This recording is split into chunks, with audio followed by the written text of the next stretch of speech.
বিসমিল্লাহির রহমানির রহিম। আসসালামু আলাইকুম দর্শক, কেমন আছেন? আশা করি ভালো আছেন, আমিও ভালো আছি। আমার রান্নাঘরে আপনাদেরকে স্বাগতম। আমের সিজন চলে যাচ্ছে, কাঁচা আমের সিজন। আম খাবো খাবো করে আর খাওয়া হয় না। আম এনে রেখে দিয়েছিলাম, সময় বগর খেতে পারতেছিলাম না বাচ্চা কাচ্চার প্রেসারে। তো দেখা গেছে যে আমগুলো একদম শুটা হয়ে গেছে। বয়স হলে যা হয়, স্কিনের অবস্থা তাই হয়েছে। তো ভাবছি এখন আমগুলো আজকে খাবো। বের করে দেখি আমগুলো একদম পেকে নরম হয়ে গেছে, মনে হচ্ছে পাকা আমি কিনছি। যাই হোক, এখন আমগুলো আমি এই নরম আমগুলোই বানাবো, সেটাই আপনাদের সাথে শেয়ার করব। এখন আমগুলোকে আমি কেটে নেব। দর্শক, আমরা একটু লেবু পাতা, একটু শুকনো মরিচ নিতে আসছি। বাটি উঠাও, দেখি দাও, এই যে এদিক দাও। হ্যাঁ, রেড চিলি নাও, রেড চিলি নাও, ফ্রিজে নাও, ফ্রিজ দাও আমাকে, ফ্রিজ দাও। হ্যাঁ, নিয়ে আসো। আমি কিছু লেবু পাতা নেব।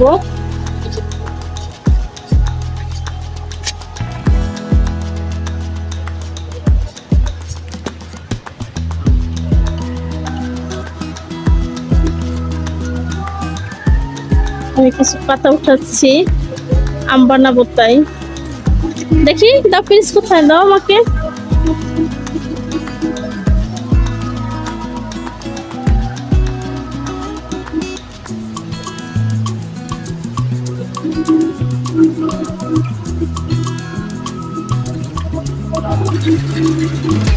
প্রচুর রৌদ্র, কেবল আজকের আজান দিচ্ছে, প্রচুর শব্দ, চার সাইডে বিল্ডিং এর কাজ চলতেছে। দর্শক, এটা কি গাছ? যদি জানেন অবশ্যই কমেন্টে জানাবেন। আমার ভিডিওগুলো যদি আপনাদের ভালো লাগে অবশ্যই সাবস্ক্রাইব করবেন, কমেন্ট করবেন, শেয়ার করবেন, লাইক দেবেন। এটা কারি পাতা। আজকে আমি কারি পাতা দিয়ে, কাগজে লেবু পাতা দিয়ে আমি আম ভর্তা বানাবো। আমার ছেলেটা শুধু পিরিচ নিয়ে এদিক ওদিক হাঁটতেছে। চলো এখন বাসায় যাব। দর্শক, আমি বাসায় চলে আসছি। এখন মরিচ দুটো আমি পুড়ে নেব। মরিচগুলো ধুয়ে শুকাতে দিয়েছিলাম ছাদে।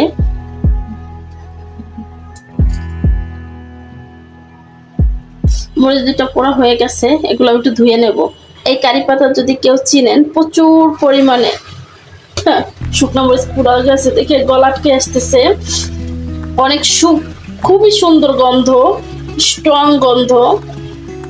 বাংলাদেশে আমরা ধনিয়া পাতা ব্যবহার করি, ইন্ডিয়ানরাই কারি পাতাটা ব্যবহার করে সব খাবারে। তো আমি এটা দিয়ে আজকে আম্মা খাবো, খুবই মজা এবং প্রচুর পরিমাণে নাইস স্মেল আসে। আমি আম নিয়েছি, এখন আমি লেবু পাতার কারি পাতাটাকে একটু কষলাই নিলেই ঘ্রাণটা বের হয়ে যাবে, বেশি করতে হবে না।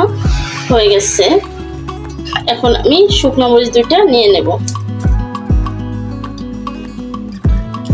আমি এটার ভিতরে চিনি দিয়ে দেব। যদিও আমটা অনেক মিষ্টি হয়ে গেছে, যেহেতু পেকে গেছে, তো সেই ক্ষেত্রে বেশি দেওয়ার দরকার নাই। আমি এখন লবণ নিয়ে নেব। এখন এটা আমি মুথে নেব। মাখানো হয়ে গেছে, আমি একটু টেস্ট করে দেখি। সুন্দর ঘ্রাণ, মুখে দিলে পুরো মুখ ছড়াই যায় ঘ্রাণে, খুবই টেস্ট হয়েছে। দর্শক, হয়ে গেল আমার শুকনো মরিচ দিয়ে কারি পাতা দিয়ে আম ভর্তা। এভাবে যদি ভালো লাগে অবশ্যই বানিয়ে খাবেন। আমার চ্যানেলের সাথে থাকবেন, আমাকে সাপোর্ট করবেন, আশপাশের মানুষকে ভালো রাখবেন। আল্লাহ হাফিজ।